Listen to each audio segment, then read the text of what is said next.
Friends, welcome to Mitta sister channel. இந்த வீடியோவில் நம்ம 10 ரூபாய் நாணயங்கள், அதில் வந்து வெரி ஸ்கேர் நாணயங்கள்லாம் இருக்குது. ஸ்கேர்ஸும் இருக்குது, ரேரும் இருக்குது. அந்த மாதிரி நாணயங்களில் கொல்கத்தா மின்ட்டில் மட்டும் அதிக விலை போகக்கூடிய நல்ல கண்டிஷன் உள்ள நாணயங்களுடைய விலை இப்போ என்ன நிலையில் இருக்குன்றதை நம்ம இந்த வீடியோவில் தெரிஞ்சுக்க போகிறோம். முதல்ல பார்த்திங்கன்னா 60 இயர்ஸ் ஆஃப் பார்லிமெண்ட், அதாவது பார்லிமெண்ட்டினுடைய 60ஆம் ஆண்டை சிறப்பிக்கும் விதமாக இந்த நாணயத்தை வெளியிட்டாங்க. 1952 டு 2012 வெளியிட்டாங்க. அதாவது பை மெட்டாலிக், இரு உலோகங்கள் கலந்த நாணயம். வெயிட் வந்து 7.71 கிராம்.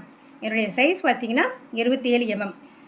இப்போ பார்த்தோம்னா இந்த 10 ரூபாய் நாணயங்களை பை மெட்டாலிக் வந்து இதே மாதிரி சைஸு வெயிட் எல்லாமே ஒரே மாதிரி தான் இருக்கும். இந்த பார்லிமெண்ட் நாணயத்தில் கல்கத்தா மின்ட்டு தான் வெரி வெரி ரேர், அதாவது குறைவாக அச்சடித்ததுனால இது வந்து ரேர் ஆகிருக்கு. யூஎன்சி கண்டிஷனில் இந்த நாணயம், இந்த 10 ரூபாய் நாணயத்தினுடைய விலை எவ்வளோன்னு பார்த்தீங்கன்னா 300 ரூபா வரைக்கும் என்னுடைய விலை இருக்குது. சிலர் வந்து 500 ரூபா வரைக்கும் வந்துட்டுருக்காங்க. இந்த நாணயம் வந்து ரொம்ப ரொம்ப மதிப்புடையது. அதாவது கொல்கத்தா மின்ட்டு வந்து வெரி வெரி ரேராக இருக்குது. அடுத்த நாணயம், அடுத்தது எதுன்னு பார்த்தீங்கன்னா 60 இயர்ஸ் ஆஃப் காயர் போர்ட் நாணயம். அதுவும் 10 ரூபாய் பை மெட்டாலிக் நாணயம் தான். 2013, அதாவது 1953 ஆரம்பித்து 2013 60 வருஷம் ஆனதை சிறப்பிக்கும் விதமாக இந்த நாணயம் வெளியிட்டாங்க. இந்த நாணயத்தில் கொல்கட்டா மின்ட்டு அதுதான் ரொம்ப ரொம்ப வேல்யூபிளாக இருக்குது. யூஎன்சியில் பார்த்தீங்கன்னா இந்த 10 ரூபாய் நாணயத்தினுடைய யூஎன்சி கண்டிஷன் 200 ரூபாய், அதுக்கு மேலேயும் வந்து விலை போயிட்டுருக்கு. இந்த நாணயம் உங்கள்கிட்ட கல்கத்தா மின்ட் இருந்தால் எந்த எக்ஸப்ட் கண்டிஷனாக இருந்தால் கூட நீங்கள் பத்திரப்படுத்தி வைக்கலாம். அடுத்தது பார்த்திங்கன்னா இன்டர்நேஷ்னல் டே ஆஃப் யோகா நாணயம் 2013 வெளியிட்ட பை மெட்டாலிக் 10 ரூபாய் நாணயம். இந்த நாணயத்திலையும் கொல்கத்தா மின்ட்டு தான் ரொம்ப ரொம்ப ரேரு, அதாவது வேல்யூபிளான நாணயமாக இருக்குது. யூஎன்சியாக இருந்து நல்ல கண்டிஷன் உள்ள நாணயமாக இருந்தால் இதனுடைய மதிப்பு கொல்கத்தா மின்ட்டு யோகா நாணயம் பார்த்திங்கன்னா 600 ரூபாய் வரைக்கும் இதனுடைய விலை இப்போ போயிட்டுருக்கு. அடுத்தது 4வதாக பார்த்தோம்னா ராதாகிருஷ்ணன், சர்வப்பள்ளி ராதாகிருஷ்ணன் அவருடைய நாணயம், அவருடைய ஆனிவர்சரி 125வது பர்த் ஆனிவர்சரியை சிறப்பிக்கும் விதமாக 2015 வெளியிடப்பட்டது. இந்த நாணயத்திலையும் கொல்கத்தா மின்ட்டு இருந்து அது நல்ல யூஎன்சி கண்டிஷனாக இருந்தால் 800 ரூபாய் வரைக்கும், என்னுடைய மடங்கு பாருங்கள், ஒரு 10 ரூபாய் நாணயத்தினுடைய விலை 800 ரூபாய் வரைக்கும் இதனுடைய விலை இப்போ போயிட்டுருக்கு. இந்த மாதிரி நாணயங்கள் இருந்தால் நீங்கள் விற்கணும் அப்படின்னு ஆசைப்பட்டிங்கன்னா கொல்கத்தா மின்ட்டாக இருந்தால் விற்கலாம். இல்லை உங்கள்கிட்ட இது இருக்கணும் பத்திரப்படுத்தி வைக்கணுன்னா நீங்கள் பத்திரப்படுத்தி வைக்கலாம். அடுத்த நாணயம் 10 ரூபாயில் கொல்கத்தா மின்ட்டு அதிக விலையுள்ள நாணயம் எதுன்னு பார்த்தீங்கன்னா லாலா லஜ்பதி ராய் அவருடைய நாணயம். 1885 பிறந்தவர். 2015 அவருடைய எத்தனாவது 125வது வருடத்தை சிறப்பிக்கும் விதமாக இந்த நாணயத்தை வெளியிட்டாங்க. 2015 வெளியிட்ட லாலா லஜ்பதி ராய் கொல்கத்தா மின்ட் இருக்கணும், இருந்து யூஎன்சியில் இருந்தால் இதனுடைய விலை எவ்வளோன்னு பார்த்தீங்கன்னா 800 ரூபாய், அதற்கு மேலே கூட நல்ல கண்டிஷன் யூஎன்சியில் இருந்தால் விலை போயிட்டுருக்கு, கொல்கத்தா மின்ட்டாக இருக்கணும்.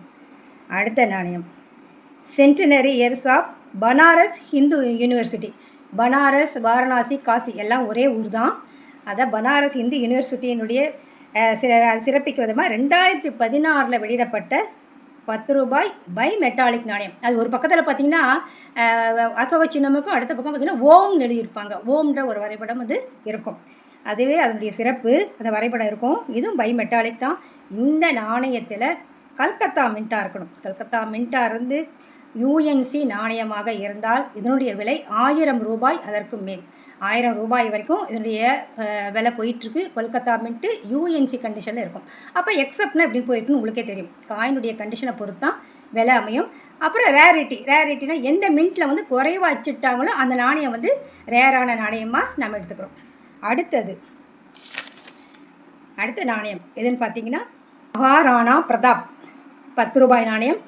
475வது அவருடைய நினைவு நாணயம். அவர் 475 வருஷம் ஆனதை சிறப்பிக்கும் விதமாக இந்த நாணயத்தை 2015 வெளியிடப்பட்டது நாணயம். இந்த நாணயம் பார்த்திங்கன்னா கொல்கத்தா மின்ட்டாக இருக்கணும். இந்த நாணயத்தில் எங்கிட்ட வந்து எந்த நாணயமும் கொல்கத்தா மின்ட்டு கிடையாது. உங்கள்கிட்ட இருந்தால் கொல்கத்தா நாணயமாக இருந்து இது வந்து வெரி வெரி ஸ்கேர்ஸில் இருக்குது. இந்த நாணயம் யூஎன்சியில் இதனுடைய விலை எவ்வளோன்னு பார்த்தீங்கன்னா 300 ரூபாய்க்கு மேலே, அதாவது 350 400 ரூபாய் வரைக்கும் போயிட்டுருக்கு. Maharana Pratap UNC Kolkata mint. அடுத்தது கடைசியாக பார்க்க போகிறது எதுன்னு பார்த்தீங்கன்னா ஆர்ச்சிவ்ஸ் ஆஃப் இந்தியா. அதுவும் 10 ரூபீஸ் பை மெட்டாலிக் தான். இதுவும் 2 உலோகங்கள் கலந்த நாணயம் தான்.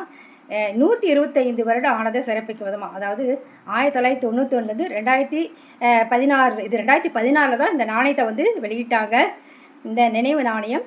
இதில் வந்து கல்கத்தா மின்ட்டாக இருக்கணும். இது வந்து அன்லிஸ்டட் காயின், அதாவது இப்போ காயின் புக்கிலே வந்து இந்த நாணயத்தினுடைய இந்த மின்ட்டில் அடித்தாங்கன்ற விவரமே வெளியிடலை. அதனால் இப்போ இது வந்து தெரிஞ்சிருக்கு. சில நாணயம் வந்து அப்படி தான் இருக்கும். இந்த கொல்கத்தாவில் அடிச்சிருப்பாங்க, சிலது வந்து அடிக்காமல் இருப்பாங்க சில நாணயங்கள். அந்த வகையில் பார்த்திங்கன்னா ஆர்ச்சிவ்ஸ் ஆஃப் இந்தியா வந்து கொல்கத்தா மின்ட்டுன்னு புக்கில் அறிவிப்பு வரலை. இந்த நாணயம் இப்போ வந்து தெரிஞ்சிருக்கு, கொல்கத்தா மின்ட்லேயும் அச்சடிச்சிருக்காங்க. இது வந்து ரேர் நாணயமாக இருக்குது. இதனுடைய வேல்யூ, அதாவது யூஎன்சியாக இருந்தால் இதனுடைய வேல்யூ எவ்வளோன்னு பார்த்தீங்கன்னா 500 ரூபாய் வரைக்கும் போகுது. இது வந்து டிமாண்ட் உள்ள நாணயங்கள். இந்த நாளில் ரொம்ப ரொம்ப டிமாண்டான நாணயங்கள். நான் சொன்ன இத்தனை நாணயமும் கொல்கத்தா மின்ட்டாக இருந்து நல்ல கண்டிஷன் இல்லை எக்ஸப்ட் கண்டிஷனாக இருந்தால் நீங்கள் இந்த விலை தெரிஞ்சதுன்னா இந்த விலைக்கு நீங்கள் கொடுக்கலாம். இல்லை உங்களுக்கு வேணும்னா நீங்கள் இந்த நாணயங்களை பத்திரப்படுத்தி வைக்கும்போது ஃப்யூச்சரில் நல்ல ஒரு விலைக்கு விற்கலாம். இல்லை உங்களுக்கு இது வந்து ரேரான நாணயமாக இருக்கனால நல்ல உங்கள் ஆல்பத்தில் கலெக்ட் பண்ணி அலெக்ட் பண்ணி வைக்கலாம். இந்த வீடியோ பிடிச்சிருந்தா ஷேர் பண்ணி, லைக் பண்ணி, சப்ஸ்கிரைப் பண்ணுங்கள்.